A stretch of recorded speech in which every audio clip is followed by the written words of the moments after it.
ஓம் ஸ்ரீமாத்ரே நமக.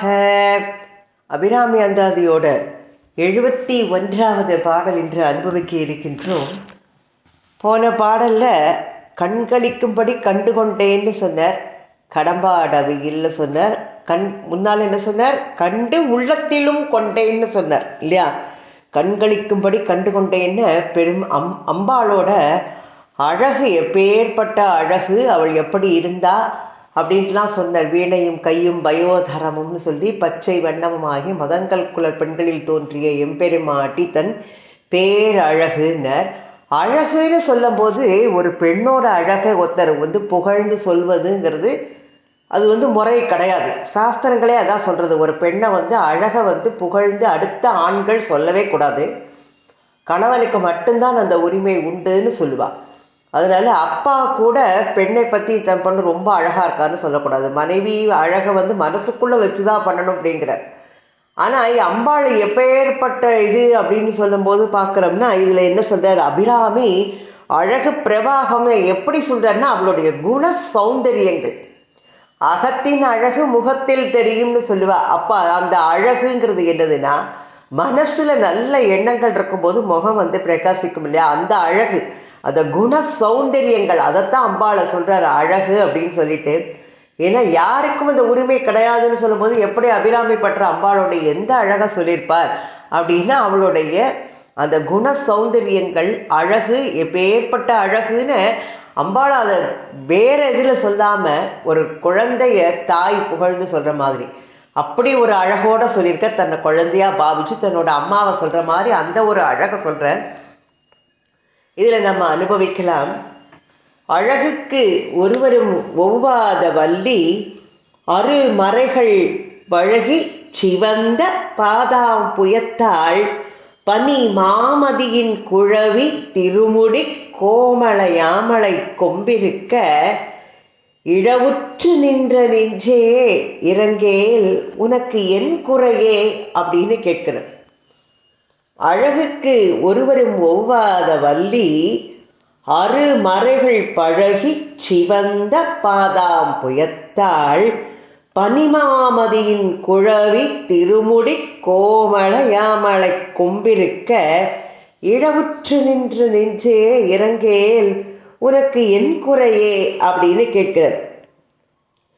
அந்த குணம், ரூபம், சௌந்தரியங்களுக்கு அபிராமிக்கு இணையாக யாருமே இல்லைங்கிற. அவளுக்கு ஓமை அவள் தான், வேற யாருமே சொல்ல முடியாது அப்படின்னா எதெல்லாமோ சொல்லி பார்க்குறா. ஆனால் அதெல்லாம் சும்மா நமக்கு தெரியறதுக்காண்டி, எத்தனையோ தடவை இதை நான் சொல்லியிருக்கேன், நமக்கு தெரியறதுக்காண்டி ஒரு இது மனசில் கொண்டு வரதுக்காண்டி சொல்கிறாளே தவிர்த்து அவளுடைய அழகுக்கு இத்திய யௌவனசாலிகா அம்பாள் எப்பேற்பட்டவள். லலிதா சஹஸ்ரநாமத்தை அனுபவித்தோம். எப்படி ஒவ்வாத வள்ளி, கொடி போன்றவள், வேதங்கள் அப்படி அறிதற்கு வேதங்களாலும் அறிய முடியாதவள். அப்போ அந்த அறிதற்கரிய வேதங்களை எல்லாம் அனுபவித்து அதனால அந்த சிவந்த பாதத்தை பெற்றவள். பாதாம்புயம், தாமரை திருவடிகள், அரவிந்த மலர்பாதம்னு சொல்றோம்ல, அப்படி பனிமாமதியின் குளிர்ச்சி, பனி மாமதி பெரிய குளிர்ச்சி நிறைந்த அந்த பௌர்ணமி திங்களோட மாதிரி இல்லைங்க. அதோட குழவி திருமுடி, ஏன்னா அந்த 1ஆம் கலையா இருக்கும்போது தான் சிவபெருமான் அதை அணிஞ்சின்றார். யார்ட்டையும் போனார், யாரும் எங்களால் இந்த சாபத்தை கொடுத்ததெல்லாம் எங்களால் ஒன்றும் பண்ண முடியாதுன்னு சிவபெருமான் அதை இது பண்ணி நேற்றுக்கு நம்ம அனுபவித்தோம் இல்லையா? அதனால தான் ஐப்பசி அந்த இதில் சொல்லும் போது நம்ம சுப்பிரமணிய புஜங்கத்தில் இந்த சரத்கால சந்திரன் போல இருக்கிற மாதிரி சிவபெருமானோட அந்த இதெல்லாமே நடக்கிற காலம் இதுதான், அந்த சரத்காலம். அதுதான் ஐப்பசி கார்த்திகை பௌர்ணமி பார்த்தோம்.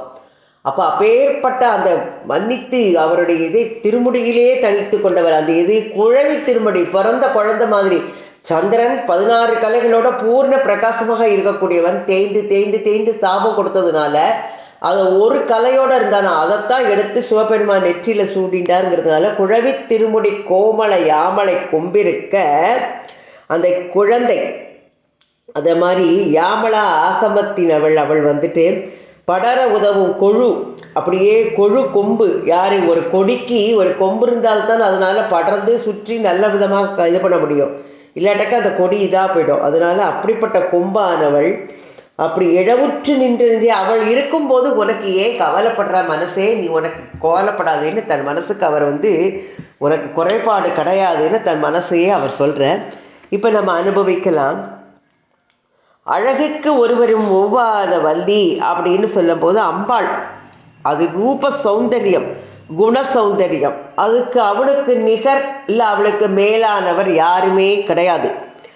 அப்படி யாரெல்லாமோ அவளை வர்ணிச்சு பார்க்குறா. அதனால தான் இதில் சொல்லுவார், சிவபெருமானுடைய ரூபம் எங்களுக்கெல்லாம் வேணும், அம்பாளை பார்த்து அனுபவிக்கிறதுக்குன்னு எல்லாரும் வேண்டினாளா. ஏன்னா சிவபெருமான் ஒருவருக்குத்தான் அம்பாளுடைய பூரண அழகை அனுபவிக்கக்கூடிய பரமேஸ்வரன், காமேஸ்வரன், காமேஸ்வரி அவருக்கு மட்டும்தான் அந்த இது இருக்குங்கிறதுனால தான் சௌந்தரிய லகரியில் கூட யாருமே பிரம்மாவோ அரம்பையர்கள் தேவலோகத்தில் இருக்கிறவா யாருமே அவளுடைய அழகுக்கு ஈடு இல்லை. திடீயம் சௌந்தரியம் துகினகிரி கண்ணே தொலையுதும்னு அம்பாளுடைய அழகு ஒப்பற்றது. லலிதா சஹஸ்ரநாமத்தில் நிறைய நாமா, கோமலாங்கி, நிஸ்துலா, தருணி, கோமலாக்காரா, எப்பொழுதும் சோபையோடு இருக்கக்கூடியவள் அப்படின்னு. காளிதாசர் கூட அழகா சியாமலா தண்டகத்தில் கிம்சித் மேத் மபு சியாமலம் கோமலம் தாவகம் சந்திரச்சூட்டான்விதம் தியாயத்தக்கன்னு சொல்லுவா. அம்பாளுடைய அந்த அப்பேற்பட்டது உடல் அழகிய பெண்களே, பெண்ணுக்கு பெண்ணே அழகாக மயங்கி இருக்கக்கூடிய பேரழகு படைத்தவள் அம்பாள் அதனால அவளுடைய ஈடான அழகு வேற யாற்றையும் காண முடியாது, அவர்கிட்டக்க மட்டும்தான். இந்த உலகத்துல எங்க தேடினாலும் அந்த மாதிரி பார்க்க முடியாது அப்படின்னு அபிராமி பட்டர் சொல்லி அவர் என்ன சொல்றாருன்னா, அவளுடைய குணத்துக்கு அவளுடைய அழகு சொல்லலை, அதற்கு ஈடானவர் யாருமே இல்லை அப்படின்னு சொல்றார்.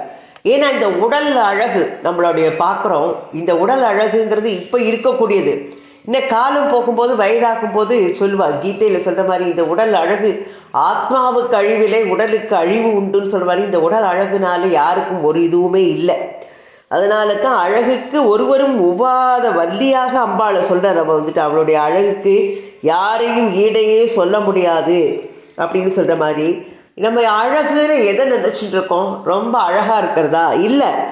நாவுக்கு அழகு உன் நாமம் நயந்து உரைக்கும் பாவுக்கு அழகு உன்னையே பாடுவது, தாவில் கலைக்கு அழகு ஞானம் சங்கரனே, என் தலைக்கு அழகு உன் கமலத்தாள் அப்படின்னு புரந்தரதாசர் இது பண்ணியிருப்பார். அது ஒரு பாடல் அழகாக சொல்லியிருப்பார்.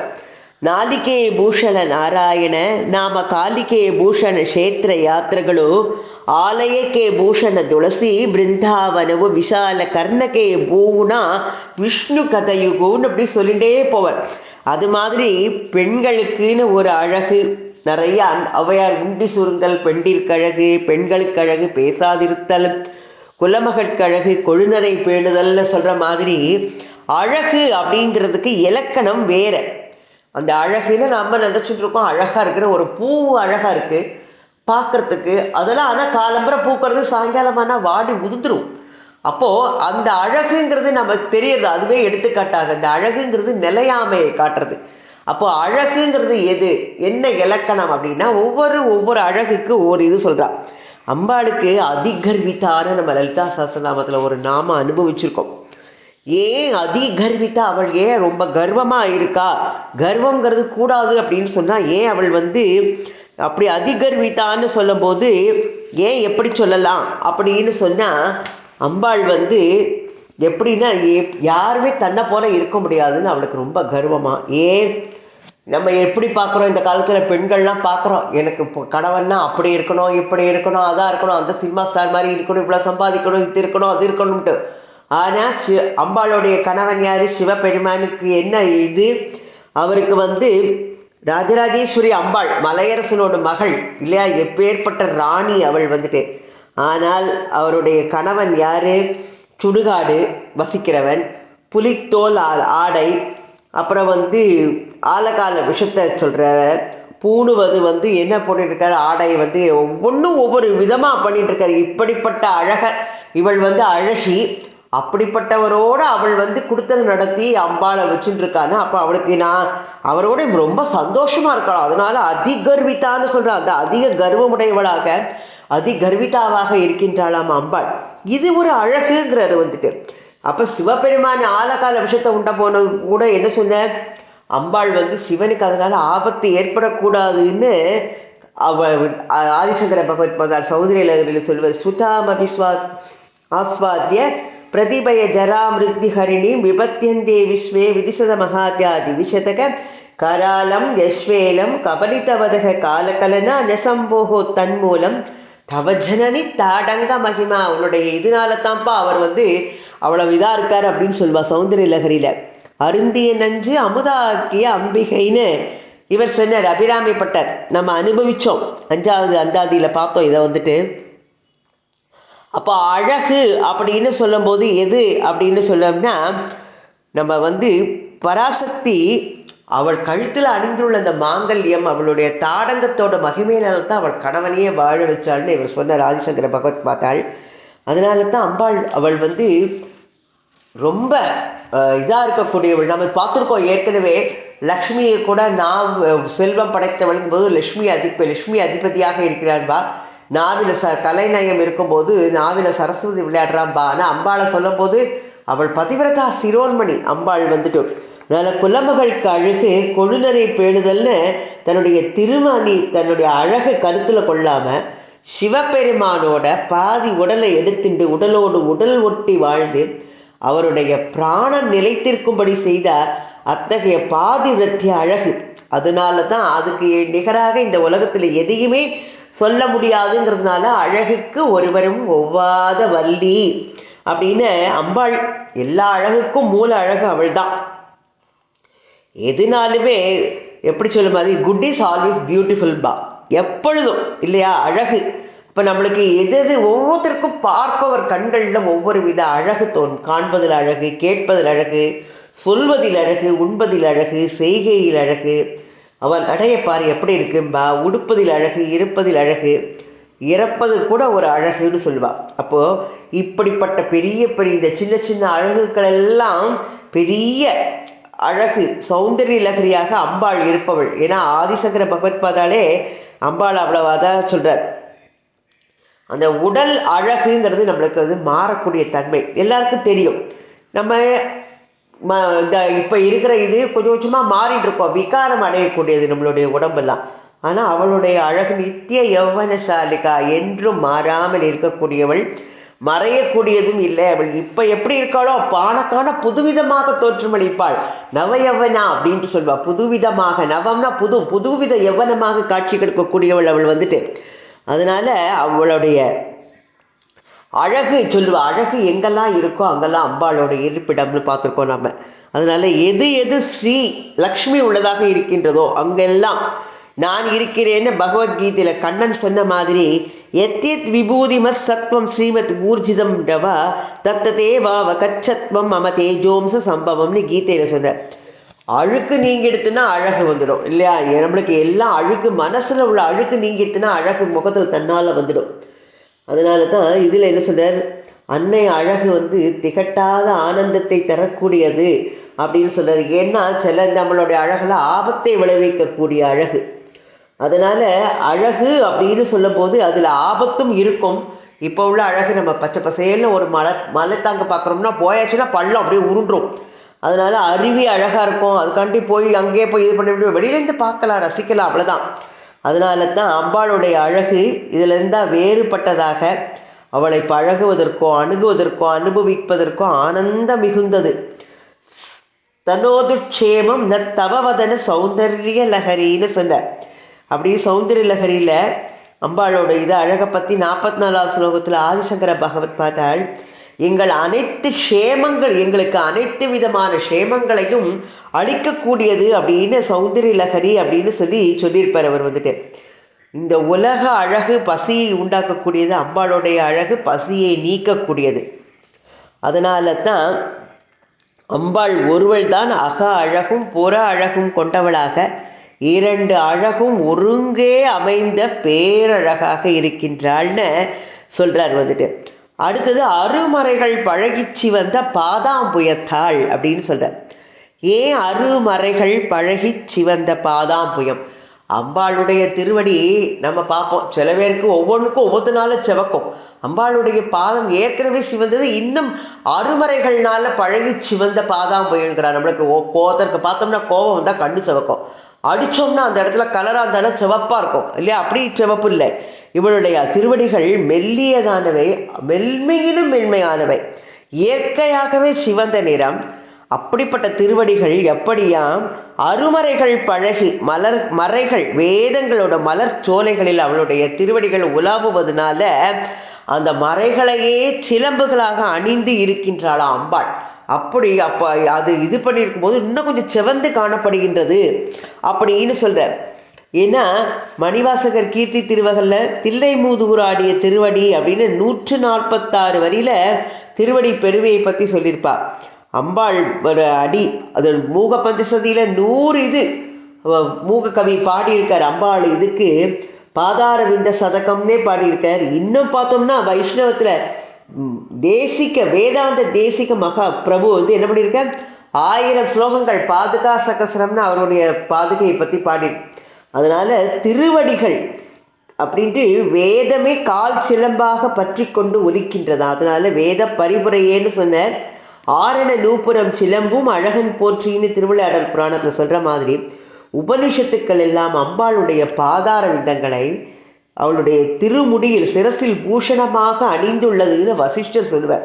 நமோ தேவி மகாலட்சுமி ஸ்ரீயை சித்தி நமோ நமக பிரம்ம விஷ்ணு மகேசான வேதகை பூஜிதாங்கிரியை நம திரிபுர சுந்தரியை சிவாயை விஸ்வமூர்த்தையேன்னு சொல்ற மாதிரி அவள் எங்க இருக்கா, சிந்தாமணி கிரகம் அம்பாள். சுதா சிந்தோர் மத்தியே சுரவிடப்பி வாட்டி பரிவிருத்தே, அந்த அமிர்த சாகரம் அதற்கு மத்தியில சிந்தாமணி கிரகம், அதற்கு 4 புறங்களும் வாசல்கள். அந்த 4 வாசல்கள் தான் அதனுடைய வாயில் படிகளாக 4 வேதங்கள் இருக்கின்றதாம். அம்பாளை பார்க்கணும்னா அந்த வாயில் படி வழியாத்தான் போகணும். அதாவது வேதத்தின் மூலமாகத்தான் இறைவனை அறிய முடியும் அப்படிங்கிறதுக்காண்டி சொல்றா. இதை அம்பாளும் நம்ம வந்திருக்கோமேன்னு நம்மளுக்கு அருள் செய்யறதுக்கு வெளியில வரும்போது அந்த படி வழியாத்தான் வருவா. பின்னா உள்ள போகும்போது அந்த படி வழியாக தான் ஏறி போறா. அதனால தான் அருமறைகள் பழகி சிவந்த பாதாம்புயத்தாள் அப்படின்னு அபிராமி பற்ற அழகா சொல்லியிருக்க. பனி மாமதியின் குழவி திருமுடி கோமள யாமலை கொம்பு இருக்கன்னு சொல்றார் இல்லையா? அம்பாள் எப்படிப்பட்டவளாக இருக்கக்கூடியவள், குற்றங்கள் எல்லாத்தையும் மன்னித்து மறக்கக்கூடியவள். அம்பாள் குழந்தை வந்துடுதுன்னா நம்ம ஏதாவது செஞ்சு அதற்காண்டி வருத்தப்படுறோம்னா நம்மளுடைய இதெல்லாம் போக்கி நம்மளை ஆட்கொள்ளக்கூடியவள் அம்பாள். அதனால அம்பாள் அவளுடைய குணம் அப்படிப்பட்டது. மனுஷனோட சுபாவம் நம்ம என்ன பண்றோம், மகான்களுக்கு விட நல்ல சுபாவம் வரணும். ஒரு இதுக்கு தான் சொல்லுவா, ஒருத்தர் குளக்கரையில் குளிச்சுட்டு இருக்கும்போது ஒரு தேள் ஆத்தங்கரையில் போனோன்னா அதை தண்ணியில் தத்தளிக்கிறதுன்னு எடுத்து கரையில் விட்டாரா, அது கொட்டித்தான். திருப்பி தண்ணிக்கு போச்சான், திருப்பி எடுத்து விட்டாரா. ஏன் இப்படி பண்ணுறேன், அது கொட்டிகிட்டே இருக்கும்போது அது கொட்டுறது அதோட சுபாவம். மனிதனுக்கு என்ன சுபாவம்னா அது இந்த மாதிரி கஷ்டப்படுறவளை காப்பது தான் மனித சுபாவம்னு சொல்கிறாராம். அதை மாதிரி மன்னிப்பது மனிதன் குணம், கொட்டுவது தேளின் குணம்ங்கிற மாதிரி. அப்போது தவறு செய்பவர்களை எல்லாம் மன்னிக்க வைட்டா உலகத்தில் குற்றங்கள்லாம் பெருகாதா இல்லையா? நம்மளுக்கு ஒரு சந்தேகம் வரும். அப்போது தவறு செய்தவர்களை எல்லாம் மன்னிக்க சொல்லவில்லை. தப்பு செய்துட்டா, நான் ஏதோ ஒரு இதனால தப்பு செய்துட்டேன், என்ன மன்னிச்சுங்கோன்னு வருந்துபவரை தான் மன்னிக்க வேண்டும் அப்படின்னு சொல்றா. அப்போ தவற்றிற்கு வருந்தாதவரை மன்னித்தல் நீர் மேல் எழுதிய எழுத்து அப்படின்னு அவர் சொல்றார். மனிதனுக்கே மன்னிக்கக்கூடிய குணம் வேணும்னா மகாதேவன் அவருக்கு கேட்கவே வேண்டாம், அதுதான் முக்கியம். அதனால தான் செய்யக்கூடியாத தவற்றை செய்த தன்மதி சந்திரனையும் தண்டிக்காமல் தலைமேல் தூக்கி வைத்து கொண்டாடி. அம்பாளும் சந்திரன் அழிஞ்சிட்டு இருக்கா, சிவபெருமானும் அழிஞ்சிட்டு இருக்கார். அம்பாள் அழிஞ்சிட்டு இருக்கிறது அஷ்டமி சந்திர விபிராஜா அழிக சரசோபிதா அப்படின்னு சொல்றா இல்லையா? சந்திரன் என்ன பண்ணினா, தட்சன் தன்னுடைய 27 பெண்களை கல்யாணம் பண்ணி கொடுத்தா 26 பேரையும் கவனிக்காம ரோகிணியை மட்டுமே இது பண்ணினான். மற்ற பெண்கள்லாம் போய் முறையிட்டோன்னு தட்சன் சாபம் கொடுத்தா சந்திரன். அப்படியே கலைகள்லாம் தேய்ந்து நீ இது பண்ணுவாயின்னு சொன்னோடனே அப்படியே வருது, ஓத்தட்டியா போய் கேட்குற கலைகள் குறைஞ்சிட்டே வருது. கடைசியில் சிவபெருமான் அவரை நீ நீ தேய்ந்து வளர்ந்து வருவாயின்னு அதை இதை பண்ணி கொடுத்த சாபம் கொடுத்தது தான், நீ தேயறதுக்கு உனக்கு ஒன்றும் பண்ண முடியாதுன்னு சொல்லி திருப்பி 15 நாட்கள் வளர்வாய், திருப்பி தேய்வாயின்னு. அதான் பௌர்ணமி அமாவாசை நம்ம பார்த்துட்டே இருக்கோம். அப்படிப்பட்ட இதே அவர் குற்றம் செய்தால் கூட அதே சுபாவம் அம்பாளுக்கு உண்டு இல்லையா? அவருக்கு என்னெல்லாம் உண்டோ அதெல்லாம் அம்பாளுக்கு உண்டு. அதனால தான் முழு சந்திரன் தேய்ந்து தேய்ந்து குழவி ஆனானாம். அதனால தான் இதை என்ன சொல்றார், பனிமாமதியின் குழவி திருமுடி கோமலை யாமலை கொம்பிருக்க அப்படின்னு அவள் அம்பாள் தலையிலையும் அதை இது இருக்குன்னு சொல்றார். அப்போ பெரும்பிழை செய்த சந்திரனுடைய குற்றங்களை எல்லாம் மறந்து மன்னித்து தலையில் சூடிக்கொண்டுள்ள அம்பாள் அப்படின்னு சொல்ற அவருக்கு மாதிரி அம்பாளுக்கும் பனிமாமதியின் குழவி திருமுடி கோமலை யாமலை கொம்பிருக்க அப்படின்னு. ஏன்னா சாருச்சந்திர கலாதரா அம்பாளுக்கு சொல்றா, வளர்வு தேய்வு இல்லாதவள். சியாமலா தண்டகத்தில் சந்திரகலாவதம் சே இன்னச்சடையும் பிறையும் தாழ்ந்த சென்னி குவளை உன் கண் பவளவாள் முகத்தி அப்படின்னு சிலப்பதிகார இடத்துல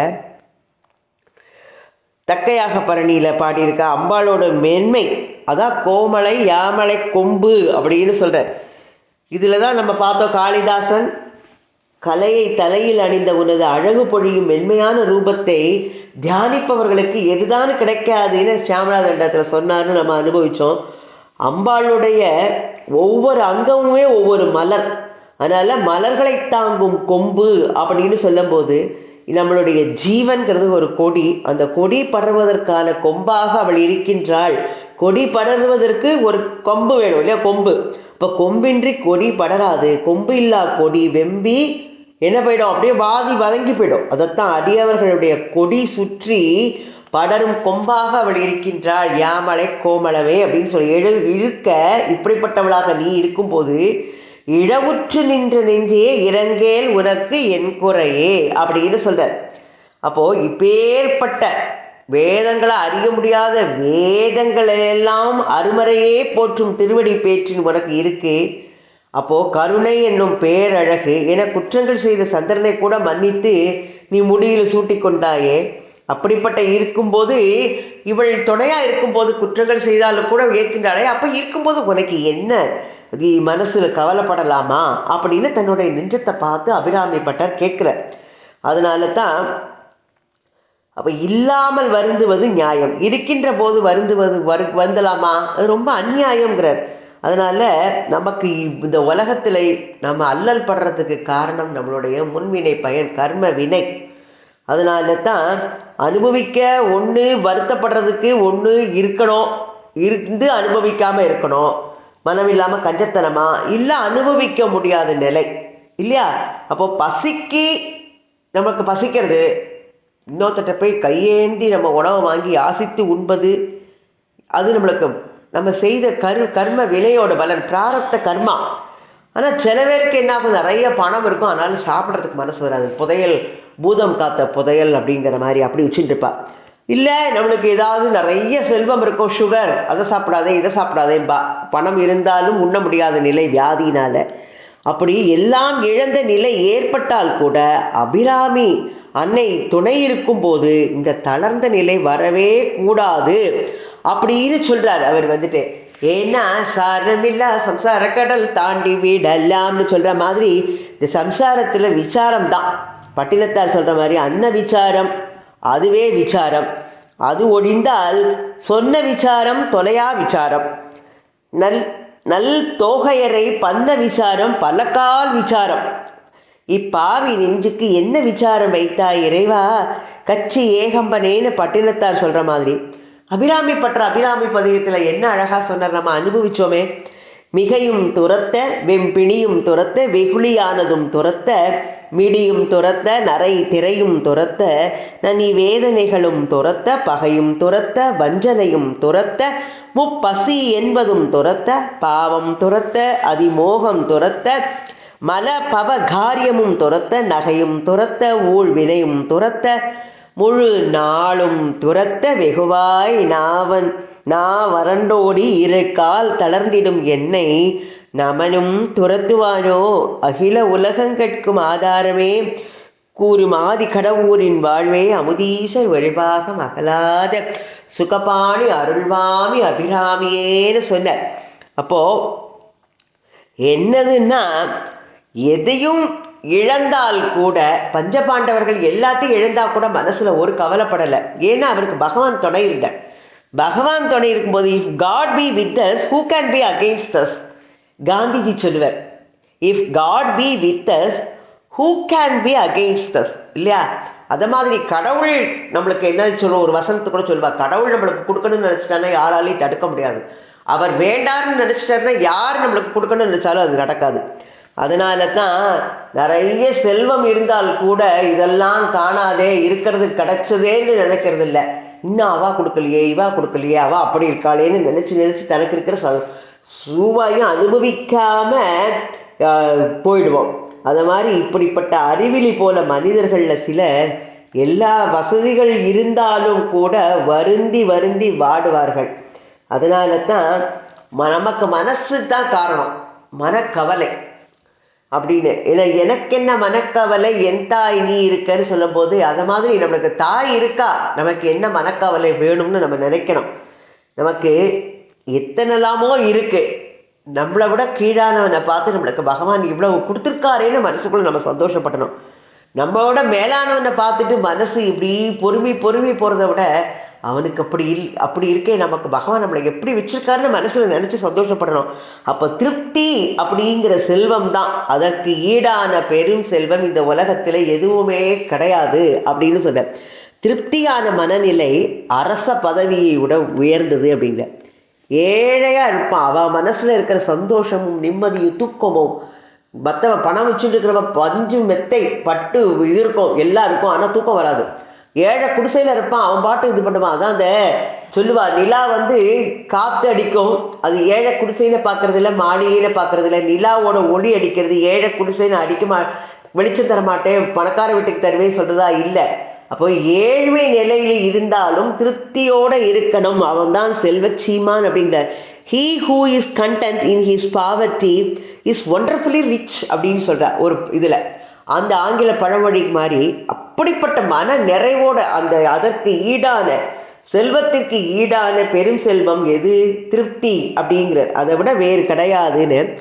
இப்போ எல்லாரும் பகவானை போய் அடைஞ்சிருக்காள, எல்லாரும் செல்வந்தரா இருந்தா பகவானை போய் அடைஞ்சா இல்லை.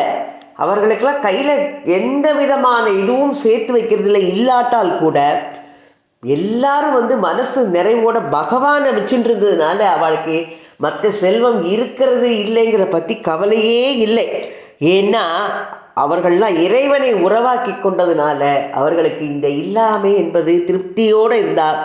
அதைத்தான் சொல்கிறார், நெஞ்சத்தை பார்த்து என்ன சொல்கிற, அருளே வடிவான அபிராமி இங்கே இருக்கா, அப்படி எல்லாம் நீ போயிடுத்துன்னு நினச்சிட்டு ஏன் வருத்தப்படுற, இது உனக்கு இப்படி ஏங்கி தவிக்கலாமா, இது அறிவுடைமை ஆகுமா அப்படின்னு சொல்லி மனசை பார்த்து கேட்குற. அதனால தான் எப்பேற்பட்ட இது சும்மா சாதாரணமாக ஒரு இதை போல பேப்பர் மாதிரி போயிடுவான் ஞானிகள்லாம். நாம் எல்லாம் அதை சில்லற மாதிரி மாற்றி வச்சுட்டு ரூபாய் நோட்டாக வச்சுட்டு ஒன்றுமே இல்லைன்னு கடந்து போவான். நாம் அதை சில்லறையாக மாற்றிட்டு சுமந்துட்டு இருப்போம் எல்லாத்தையும். அதனால தான் இது திருமந்திரத்தில் கூட சொல்லியிருப்பேன், தன்னை அறிந்திட்டு தத்துவ ஞானிகள் முன்னை வினையின் முடிச்சை அவிழ்ப்பார்கள், பின்னை வினையை பிடித்து பிசைவார்கள், சென்னியில் வைத்த சிவன் அருளாலேன்னு. அப்படிப்பட்ட இறைவன் துணை இருக்கும்போது நமக்கு யார் என்ன செஞ்சுடுவா அப்படின்னு சொல்றார். அருணகிரிநாதர் சொன்னார், நம்ம அனுபவிச்சோம் இல்லையா கந்தர் அலங்காரத்துல, நாள் என் செய்யும் வினைதான் என் செய்யும், என்னை நாடி வந்த கோள் என் செய்யும், கொடும் கூற்று என் செய்யும், குமரேசர் இரு தாளும் சிலம்பும் சதங்கையும் தண்டையும் சண்முகமும் தோளும் கடம்பும் எனக்கு முன்னே தோன்றிடனே அப்படின்னு சொல்றார். நாடு என்ன செஞ்சுடு என்ன அத அப்படின்னு சொல்றார். மீனாட்சி நவரத்ன மாலா சஸ்திரத்தில் நீலகண்ட தீட்சிதர் என்ன சொல்லுவார், அம்மா மீனாட்சி, உன்னை மனசினாலேயோ அல்லது வாக்குனாலேயோ அல்லது சரீரத்தினாலேயோ உனக்கு எப்பவாவது ஒருவன் ஏதாவது சொல்லி உன்னுடைய நாமத்தை ஒரு தடவை மீனாட்சின்னு உச்சரித்தா போறோம், அவனுடைய இல்லத்தை விட்டு திருமகள் நகரவே மாட்டாள் அப்படிங்கிற. முகத்தில் கலைவாணி கூத்தாடுவாள், சதுர்வித புருஷார்த்தங்களும் கையில் நெல்லிக்கனி போல கிடைக்கும் அப்படின்னு சொல்ற. அப்போ அம்பாள் இருக்கும்போது நமக்கு வேற என்ன வேணும் அப்படின்னு சொல்ற. கடவுள் உதவும் போது கஷ்டங்கள் நமக்கு வருமா அப்படின்னு சொல்றார். அப்போ நம்மளை அவரை முழுமையாக நம்பினோர் கைவிடப்படார் அப்படின்னு சொல்ற மாதிரி முழுமையாக நம்பினவனை ஒருபோதும் கடவுள் கைவிட மாட்டார். அதனால் அழகுக்கு ஒருவரும் ஒவ்வாத வள்ளியாக அபிராமி இருக்கும்போது, அருமறைகள் பழகிச்சு வந்த பாதாம்புயத்தவளாக அவள் இருக்கும்போது, பனி மாமதியின் குழவி திருமுடி கோமலை யாமலை கொம்பிருக்கும் போது, நீ நெஞ்சே நீ எதற்கு கவலைப்படாய், வேண்டாம் இறங்கேல் நெஞ்சே இறங்கேல் அப்படின்னு நமக்கு அறிவுரை சொல்லி ஜடப்படுத்துறார் இதில். அதனால தான் மலக்கு நாவுடையேற்கு மாறுள்ளதோ இம்மண்ணின் மிசையே அப்படின்னு இதில் பாசுரங்கள்லாம் சொல்கிறது. நம்மாழ்வார் சொல்வர், மானியாய் நிலம் கொண்ட மாயன் என்னப்பன் தன் மாயங்களை காணும் நெஞ்சடையேன் எனக்கு இனி என்ன கலக்கம் உண்டேன்னு சொல்வார். அது மாதிரி அம்பாளை நாம் இது பண்ணும்போது நமக்கு ஒரு கலக்கமும் வேண்டாம், எல்லாம் நமக்கு நல்லதாகவே நடக்கும்னு நம்மளுக்கு தைரியப்படுத்துகிறார் அபிராமி பட்டர் இந்த பாடல் மூலமாக. அவளையே நாம் சரண் புகும்போது எல்லாமே நம்மளுக்கு நல்லது நடக்கும், நல்லதே நடக்கும். ஓம் ஸ்ரீமாத்ரே நமக.